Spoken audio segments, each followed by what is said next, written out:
गोवा के अंदर इस समय एक शूटिंग कंपटीशन चल रहा है। तो इसके अंदर कुछ लोग ये जो लोग हैं ये शूटिंग करने के लिए यहाँ पे आए थे और उनकी कल शूटिंग इवेंट ख़त्म होने के बाद they had gone out to Baga beach and while coming back they had stop near Karaswada to have dinner.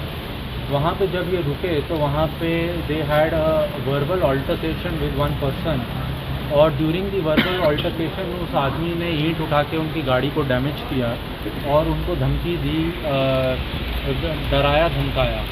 जो ये लोग हैं ये they are all shooters, shooting competition they are preparing for national games और क्योंकि दे फेल्ट पैनिक तो उनमें से उनके पास एक जो 10 मीटर रेंज के ऊपर एयर पिस्टल यूज़ करते हैं तो उसको उन्होंने एज एन एयर गन एक हवा में फायर किया और एयर गन को उसके अंदर कुछ विदाउट एनी पैलेट और एनीथिंग उसे एक साउंड बनाया उन्होंने ताकि एक just to escape from the situation because they felt threatened for their life.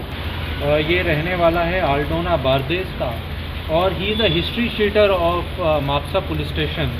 इसके ऊपर प्रीवियसली 7 केसेस हैं रजिस्टर्ड मापसा पुलिस स्टेशन में।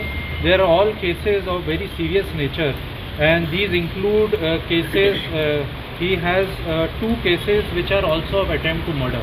They have given a complaint in how they were threatened. We are taking legal action in this.